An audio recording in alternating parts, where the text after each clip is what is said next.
পৃথিবীর অন্যতম শক্ত ও দামি পাথরের সৃষ্টি হয়েছে একটি আইল্যান্ড, যেখানে নেই কোনো মানুষের বসবাস। উপকূলীয় জেলেদের জীবনের নির্মমতা এবং বিভিন্ন সময় ডুবে যাওয়া জাহাজের রহস্যময় গল্পের সাক্ষী এই দ্বীপের নির্জনতা।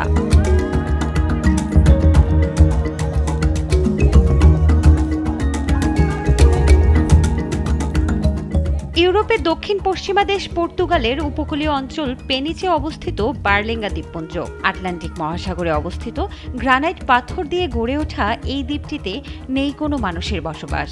মধ্য পর্তুগালের পশ্চিমে লেইরিয়া পৌরসভায় অবস্থিত পেনিচে বন্দর পর্তুগালের রাজধানী লিসবন সিটি থেকে প্রায় ১০০ কিলোমিটার দূরে অবস্থিত এই বন্দরে সড়ক পথে পৌঁছতে সময় লাগে প্রায় ২ থেকে ২.৫ ঘন্টা।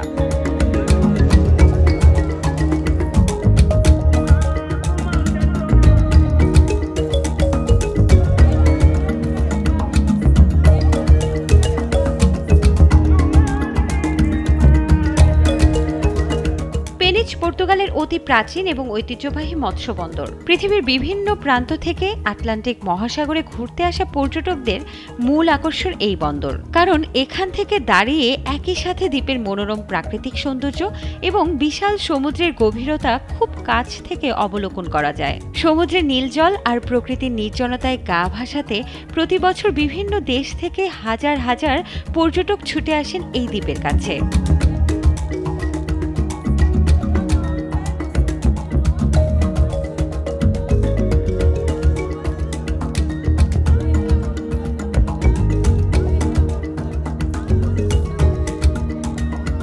পেনিচ শহর থেকে ১০ কিলোমিটার দূরে অবস্থিত এই দ্বীপপুঞ্জ। বন্দর থেকে দ্বীপপুঞ্জতে যাওয়ার একমাত্র উপায় হলো নৌযান কিংবা ফেরি। প্রতিদিন সকাল ১০টা এবং দুপুর ২টায় ফেরি ছেড়ে যায়, সুতরাং নির্দিষ্ট সংখ্যার বেশি দর্শনার্থী এই দ্বীপে যেতে পারেন না। ফেরিতে করে দ্বীপে পৌঁছাতে সময় লাগে ৪৫ মিনিট। বন্দর পেরিয়ে কিছুটা পথ পাড়ি দিলেই মহাসাগরের উঁচু নিচু ঢেউ একই সাথে ভয় এবং সাহসী পর্যটকদের আনন্দ দেয়। সাগরের উথাল পাথাল ঢেউ যেন কোনো পর্যটকের ভয়ের কারণ না হয়, সেজন্য স্থানীয় প্রশাসন আগে থেকেই সতর্ক করে দেন ঘুরতে আসা দর্শনার্থীদের। এখানে আসা যাওয়ার ফেরি ভাড়া জনপ্রতি ২০ ইউরো। তবে এই টিকিট পেতে কম বেশি বেগ পেতে হয়, বিশেষ করে গ্রীষ্মে। অবশ্যই কয়েক মাস আগে থেকে টিকিট বুকিং দিয়ে রাখতে হয়।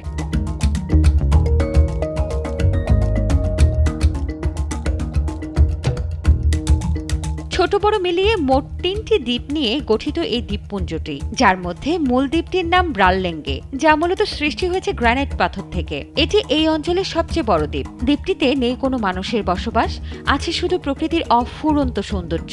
বেশ কিছু কারণে এই দ্বীপটি বিখ্যাত, তার মধ্যে রয়েছে sports surfing, nature reserve forest এবং সাওজোয়াও। দ্বীপটির ২ কিলোমিটার জুড়ে রয়েছে ট্রেইল রোড, যেখানে কাঁধে ব্যাগ নিয়ে ঘুরে বেড়াতে আনন্দ পান অ্যাডভেঞ্চার প্রেমীরা। ডে লং ট্যুর, গুহা ট্যুর এবং বোট ট্যুর সহ বিভিন্ন প্যাকেজে ঘুরতে পারেন দর্শনার্থীরা।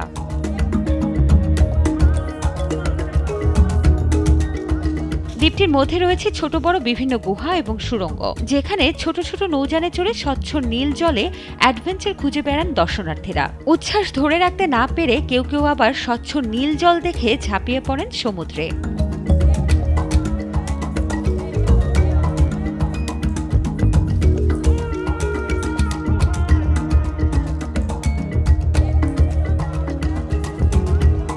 এই দ্বীপে আসলে দেখা পাওয়া যায় ঐতিহাসিক একটি দুর্গের। সাওজোয়াও ব্যাপটিস্তা দাস বার্লেঙ্গাস নামের দুর্গটি ১৬৫১ থেকে ১৬৫৬ সালের মধ্যে নির্মিত হয়। গ্রীষ্মের রৌদ্রোজ্জ্বল দিনে দ্বীপ থেকে দাঁড়িয়ে দুর্গের দৃশ্যটি অসম্ভব সুন্দর লাগে। পর্তুগালের রাজা ম্যানুয়েল ১৫০২ সালে বেরলেঙ্গা গ্র্যান্ডে এই দুর্গ নির্মাণের নির্দেশ দেন, যা পর্তুগালের রাজা সেবাস্তিয়ানের শাসনামলে সংশোধন হয়। দুর্গটি পরিত্যক্ত মঠের ধ্বংসাবশেষ থেকে নির্মিত হয়েছিল।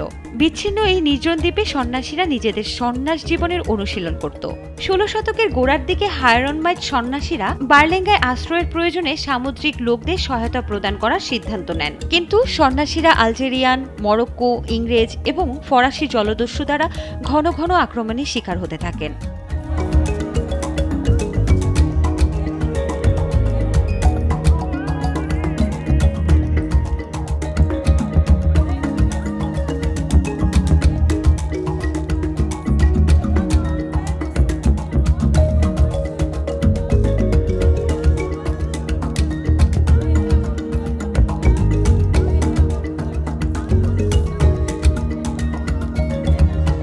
দ্বীপটি বেশ কিছু খণ্ডে বিভক্ত। বার্লেঙ্গায় আসলে গ্র্যান্ডে, ফোর্ট, কোভাডো সোনহো নামের মোট 3টি সমুদ্রের দেখা মেলে। প্রাইয়া দো কারেইরো দো নামে একটি সমুদ্র সৈকত রয়েছে, যেখানে স্বচ্ছ নীল জলে সাঁতার কাটতে নেমে পড়েন পর্যটকরা। আবার কেউ কেউ ব্যস্ত হয়ে পড়েন স্নরকেল নিয়ে।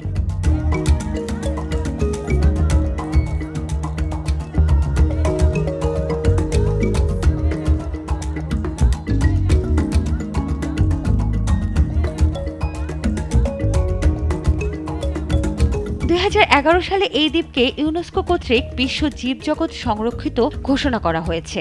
এছাড়াও পাখিদের বসবাসের জন্য অভয় আশ্রম রয়েছে এই দ্বীপটিতে, যেখানে হরেক রকম সামুদ্রিক পাখি দলে দলে ঘুরে বেড়ায়। এছাড়াও ওয়াকিং ট্যুরের মাধ্যমে পুরো দ্বীপটি একদিনে ঘুরে দেখা সম্ভব। উপকূলীয় জেলেদের জীবনের নির্মমতা এবং বিভিন্ন সময় ডুবে যাওয়া জাহাজের রহস্যময়ী গল্পের সাক্ষী এই দ্বীপের নির্জনতা।